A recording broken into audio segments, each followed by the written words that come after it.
NEET 2023ની વાત છે. કયું સંકીર્ણ સંયોજન સૌથી વધુ સ્થિર હોય છે? જો ભાઈ સ્થિરની વાત આવે તો એક જ વસ્તુ આવે છે, જેની આજુબાજુમાં એ બધા એક જોઈન્ટ કામ કરતો હોય. જોઈન્ટ કામ એટલે કિલેટ ફોર્મમાં હોય, કેવું છે ચિલેશન ફોર્મમાં હોવું જોઈએ. કિલેટ આપણે વાત કરી હતી ને, ઈએન છે, પીએન છે, એવી રીતે કરતો જાય. એની બાજુમાં માનો કે ઈએન છે તો કેવું હોવું જોઈએ? CH2 NH2.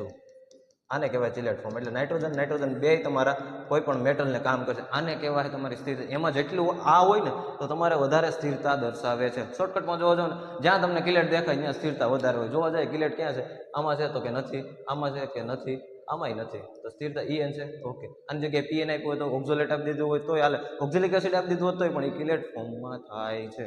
એનો મતલબ કે સ્થિરતા વધારે છે. એટલે ધ્યાન રાખી અને શોર્ટકટમાં બહુ મસ્ત નીટના ક્વેશ્ચન હોય. બોર્ડને ગુજકેટ કરતાં પણ આપણે જોવા જઈએ તો નીટના ક્વેશ્ચન ખાલી ઇઝી જ હોય. કોન્સેપ્ટ વધારે નાખે કે તમને આવડે છે કે નહીં ખાલી ચેક કરે. 4 માર્ક રોકડા મળે, આનાથી વધારે કાંઈ હોય નહીં. બરોબર. હવે જો નીટના 2023 સુધીમાં વ્યવસ્થિત